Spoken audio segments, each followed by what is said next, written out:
Mind fresh மழை சேனல்ல நீங்க இப்ப கேட்டுட்டு இருக்கிறது மன்னன் வேல்பாரியின் வாழ்க்கை வரலாறு.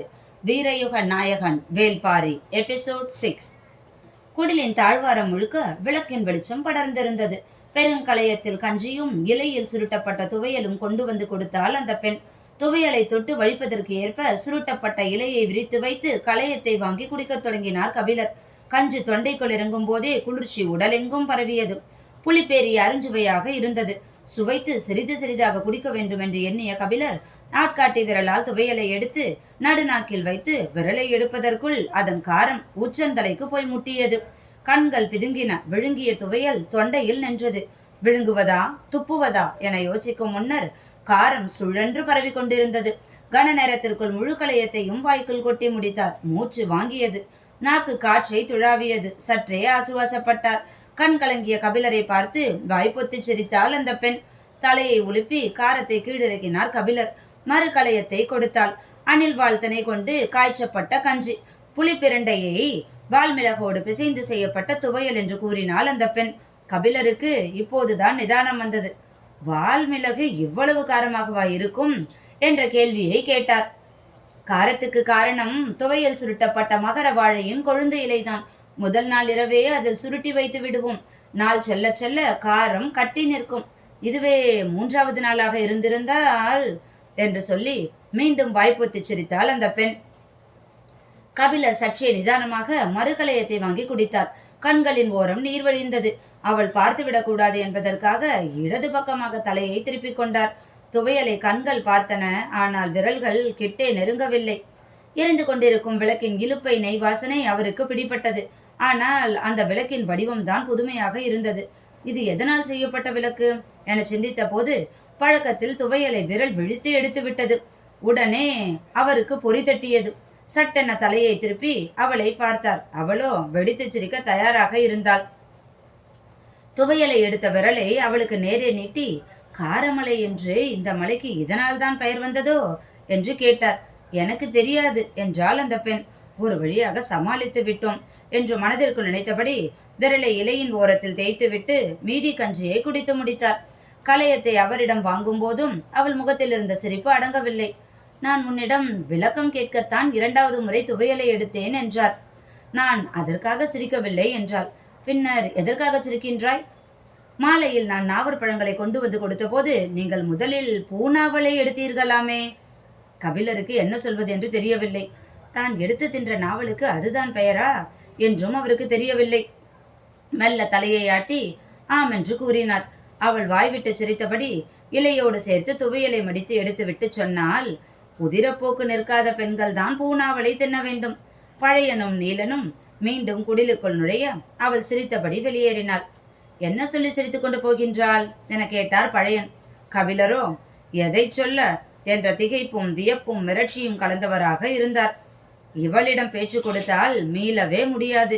என்னையே ஏய்த்து விடுவாள். விருந்தினர் என்பதால் உங்களிடம் சற்று பக்குவமாக நடந்து கொள்கின்றாள் என்றான் பழையன். ஆம் என்று அவளது பக்குவத்தை ஆமோதிப்பதை தவிர அவருக்கு வழி ஏதும் தெரியவில்லை. காட்டின் இருளுக்குள் இருந்து குளிர்காட்சி அவ்வப்போது வீசியது. விளக்கு நிலை கொள்ளாமல் ஆடிக்கொண்டே இருந்தது. மகர வாழையிலிருந்து பேச்சை தொடங்கிய கபிலர் நெடுநேரம் பழையனோடு பேசிக் கொண்டிருந்தார். நீலன் இங்கும் அங்குமாக போய் வந்தபடி இருந்தான். பகலில் வேட்டைக்கு போயிருந்த நாய்கள் குடில் திரும்பி இருந்தன. குறைப்பொழி விடாமல் கேட்டுக்கொண்டே இருந்தது. தனது கண் முன்னால் கடந்து போன ஒரு நாயின் உயரத்தை கண் கொட்டாமல் பார்த்து கொண்டிருந்த கபிலரிடம் பழையன் கேட்டார். பாரியை பார்த்துவிட்டு எப்போது திரும்ப போகின்றீர்கள்? மழைக்காலம் தொடங்குவதற்குள் கீழிறங்க வேண்டும். எனவே 1 மாதம்தான் எனது திட்டம். அப்படி என்றால் நீங்கள் கொற்றவை கூத்தை பார்க்கத்தான் வந்திருக்கின்றீர்களா? இல்லையே, அப்படி ஒரு கூத்தை பற்றி நான் கேள்விப்பட்டது கூட இல்லையே என்றார் கபிலர். 4 ஆண்டுகளுக்கு ஒரு முறை நடக்கும் கூத்து இது. பரம்பு நாட்டின் உக்கிரமேறிய விழா. நாடே திரண்டிருக்கும். பழமையான பாணர் கூட்டம் எந்த நாட்டில் இருந்தாலும் இந்த விழாவில் வந்து பங்கெடுக்கும்.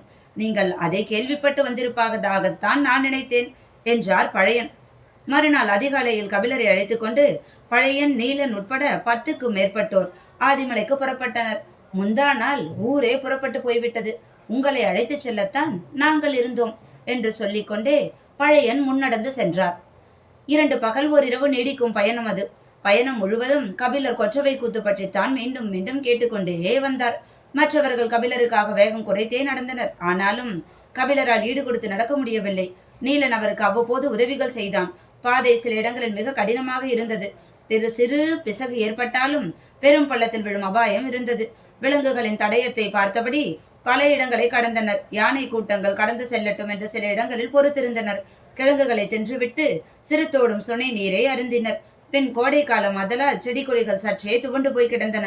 ஆனாலும் தொலைவு செல்ல சொல்ல காட்டின் அடர்த்தி அதிகமானபடியே இருந்தது. எல்லா மரங்களும் கொடிகளைப் போல ஒன்றே ஒன்று பின்னி கிடந்தன. நீலனின் வயதையொத்த 3 இளைஞர்கள் உடன் வந்து கொண்டிருந்தனர்.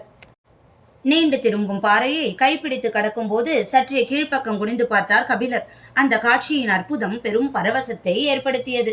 அது காரமலையின் உச்சிப்பகுதி. பெரும் மலைச்சரிவு காலுக்கு கீழே பறந்து கிடந்தது. ஒளியின் தகதகப்பில் இலைகள் சூடேற்ற காடே தீபனாக்கால் சீழ்க்கை அடிப்பது போல இருந்தது. நின்ற இடம் விட்டு கபிலரின் கால் நகரவில்லை. காட்டின் பேரழகுக்கு ஈடில்லை என்றார் கபிலர். சரி, வாருங்கள் என்று பக்குவமாக அவரை கைப்பிடித்து அழைத்தபடி நீலன் சொன்னான். புலியின் மீசை மலரின் மீது உட்கார்ந்திருக்கும் சிறு தும்பி போலத்தான் நாம். நீலன் பேச்சை முடிப்பதற்குள் முன்னால் நடந்து கொண்டிருந்த இளைஞன் சொன்னான். பாதையில் மட்டும் கவனம் கொள்ளுங்கள், பார்வையை ஓட விடாதீர்கள். அப்படி இருக்கத்தான் விரும்புகின்றேன். ஆனால் இந்த அழகில் கரையவில்லை என்றால் நான் கவிஞனா என்று தனக்குள்ளே கேட்டுக்கொண்டார் கபிலர். உச்சியில் இருந்த குறுகலான பாறையை கடந்ததும் காரமலையின் பின்புற இறக்கத்தில் இறங்கத் தொடங்கினார்கள். கபிலர் கேட்டார், பரம்பு நாட்டின் தலைநகரான எவ்வியூருக்கு செல்லும் எல்லா பாதைகளும் இது போன்ற ஒற்றையடி பாதைகள் தானா, அல்லது வண்டிகள் செல்லும் சாலைகள் இருக்கின்றனவா என்று. பரம்பு நாடு 400க்கும் மேற்பட்ட ஊர்களை கொண்டது. எல்லா ஊர்களிலிருந்தும் இது போன்ற பாதைகள் உண்டு. இதை தவிர 8 திசை எல்லைகளுக்கும் குதிரைகள் போய் திரும்பும் பாதைகளும் உண்டு. அதை காவல் வீரர்கள் மட்டுமே அறிவர் என்று சொல்லிவிட்டு அவன் நீலனை பார்த்ததை கபிலர் கவனித்தார். அவன் பேச்சை தொடர்ந்தான். வண்டிச்சாலை ஒன்று உண்டு. வடதிசையில் இருக்கும் எழுவனாற்றின் கரை ஓரமாக அது காரமலைக்கு எரிகின்றது. ஆனால் மலையின் பாதி தொலைவில் இருக்கும் பள்ளத்தூர் வரைதான் அந்த சாலை இருக்கும். அதன் பிறகு இது போன்ற ஒற்றையடி பாதை தான். கடற்கரையிலிருந்து உப்பு கொண்டு வரும் உமணரின் வண்டிகள் பள்ளத்தூர் வரை வரும்.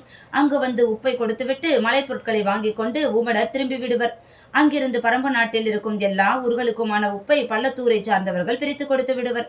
நீலன் குறுக்கிட்டு சொன்னான். வெளியிலிருந்து பரம்பு நாட்டுக்குள் வரும் ஒரே பொருள் உப்பு மட்டும்தான். பேசியபடி நடந்து கொண்டிருக்கும் போது மரங்களின் மீது பறவைகள் படபடத்து களைவதைப் போல இருந்தது. ஆலவரத்தை கேட்டு அவை களைகின்றன என்று நினைத்தார்கள். அடுத்த சில அடிகள் எடுத்து வைப்பதற்குள் பறவைகள் கத்தத் தொடங்கின. 1-2 பறவைகளின் சத்தம்தான் முதலில் கேட்டது. கன நேரத்திற்குள் மொத்த பறவைகளும் காது கிழிவதைப் போல கீ கீ கீ கீ என்று கத்தி இங்கும் அங்கும் அலைமோதின. மரக்கொப்புகள் மோதி இலைகள் சிதறி உதிர்ந்தன. மேலே என்ன நடக்கின்றது என்று தெரியாமல் மரக்கொப்புகளை அண்ணாந்து பார்த்தபடி அவர்கள் இருந்தனர். கொப்புக்கள் பறவைகள் அம்பை போல காற்றை கிழித்து கொண்டு பறந்தன. பெரும் பருந்து ஒன்று இவர்களின் தலையை உரசி கொண்டு போனது.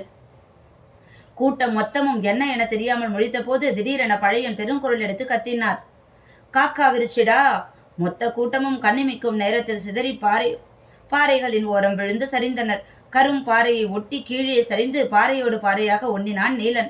மற்றவர்கள் இங்கும் அங்குமாக இடுக்குகளில் புதைந்தனர். பாறையின் இடுக்கில் இருந்த நீலன் சட்டென திரும்பி பார்த்தான். கபிலர் தன்னந்தனியாக நின்று கொண்டிருந்தார். அவருக்கு நடப்பது எதுவுமே புரியவில்லை. மின்னல் வேகத்தில் கபிலரின் மீது பாய்ந்தான் நீலன். அவர் நிலை குலைந்து மண்ணில் சரிந்தார். அவரை கீழே போட்டு அமுக்கியபடி கிடந்த நீலன் தலையை மட்டும் தூக்கி மேலே பார்த்தான். பறவைகளின் வேகம் மொத்த மரத்தையும் உலுக்கிக் கொண்டிருந்தது. கீ கீ கீ என காடே நடுங்குவது போல ஓசை வந்து கொண்டே இருந்தது. புதருக்குள் இருந்த ஒரு பெரும் விலங்கு தாவி வெளியேறியது. பாறை ஓரத்தில் இருந்த மற்ற 2 இளைஞர்களும் நீரை நோக்கி பாய்ந்து புறப்பட்டனர்.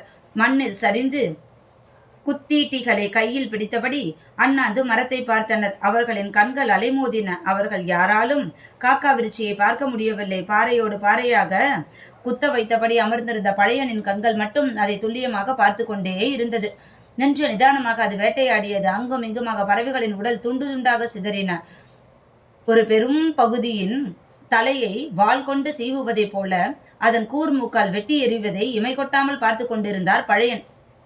துடிக்கும் அதன் கழுத்துக்குள் காக்கா விருச்சியின் அழகு இருந்தது. அதன் ரக்கைகள் மெல்ல அசைய காற்றில் பறந்தபடியே அது பருந்தின் ரத்தத்தை குடித்து கொண்டே சென்றது. நீண்ட நேரத்திற்கு பிறகுதான் கிழவனின் குரல் வெளியே கேட்டது. போயிருச்சுடா! கீழே கிடந்தவர்கள் எழுந்தார்கள். கிழவன் பார்த்த திசை நோக்கி பார்த்தபடி இருந்தன மற்றவரின் கண்கள். ஆனால் அவர்கள் கிடந்த இடத்திலிருந்து அதை பார்க்க முடியவில்லை. மரங்களின் அசைவும் பறவைகளின் ஓசையும் கொஞ்சம் கொஞ்சமாக குறைய தொடங்கின. கபிலர் கையை ஊன்றி மெதுவாக எழுந்தார். உடம்பெங்கும் சிராய்ப்புகள். பாறை ஓரத்திலும் செடிகளுக்குள்ளும் பதுங்கி கிடந்தவர்கள் எழுந்து வந்தனர். அவர்களின் கண்கள் இங்கும் அங்குமாக அலைமோதி கொண்டிருந்தன. அது கொன்று போட்ட பருந்தின் உடல் சரிவில் இருந்த செடிகளுக்குள் கிடந்தது. ஒருவன் அதை எட்டி பார்க்க முயன்றான். அதை பார்க்க வேண்டாம் என்று கத்தினார் பழையன். அவன் திரும்பிவிட்டான். கிளைகளின் ஆட்டம் நிற்கவில்லை. பழுத்த இலைகள் உதிர்ந்து கொண்டே இருந்தன. கபிலர் கேட்டார், என்ன பெயர் சொன்னீர்கள்? பழையன் சொன்னான், காக்காவிருச்சி, வௌவால் இனத்தை சார்ந்த ரத்தம் குடிக்கும் பறவை என்றும். இதை நான் கேள்விதான் பட்டிருக்கின்றேன். இன்றுதான் இந்த தாக்குதலை பார்க்கின்றேன். ஆனாலும் அதை பார்க்க முடியவில்லை என்றான் நீலன். அது மரங்களில் இருக்கும் சிறு பறவைகளை வேட்டையாடாது, பாறைகளில் பொந்துகளில் இருக்கும் பருந்து இனங்களைத்தான் வேட்டையாடும். பருந்துகள் வானில் பறந்து இதனிடமிருந்து தப்பிக்க முடியாது. அதனால்தான் இந்த பருந்து மரங்களுக்குள் நுழைந்து தப்பிக்க இங்கும் அங்குமாக அலைமோதியது. பருந்தின் இந்த கூச்சலால் மற்ற பறவைகள் எல்லாம் அலறியடித்தன. இனி உங்களுக்கு எப்போதாவது சந்தேகம் ஏற்பட்டால் மரங்களை பார்க்காதீர்கள், பக்கத்தில் இருக்கும் மலைப்பாறைகளை அண்ணாந்து பாருங்கள். பருந்தோ கழுகோ சிதறி பறந்தால் அது காக்காவிருச்சிதான் என்று முடிவு செய்து கொள்ளுங்கள் என்று இளைஞர்களுக்கு குறிப்பு சொன்னார் பழையன். இதற்கு முன்னால் நீங்கள் பார்த்திருக்கின்றீர்களா என்று பழையனை பார்த்து கேட்டார் கபிலர். பார்த்திருக்கின்றேன். கை கொட்டும் தொலைவில் உட்கார்ந்திருந்த என் மனைவியின் பிடரியை தனது அழகால் தட்டிவிட்டு பறந்தது. பின்மண்டையிலிருந்து ரத்தம் பீரிட அவள் என்னுடைய உள்ளங்கையில் சரிந்தபடி செத்து போனாள். அதன் பிறகு யாரும் பேசிக்கொள்ளவில்லை. கால்கள் மட்டும் நடந்து கொண்டிருந்தன. ஊர் பழச்சையின் அருந்த பின்மண்டை நரம்பு நீலனுக்கு நினைவிருந்தது. அப்போது அவன் சின்னஞ்சிறுவனாக இருந்தான். ஆனாலும் அன்று பழையன் அழுத கண்ணீர் அவனுள் வற்றாமல் தேங்கி இருந்தது.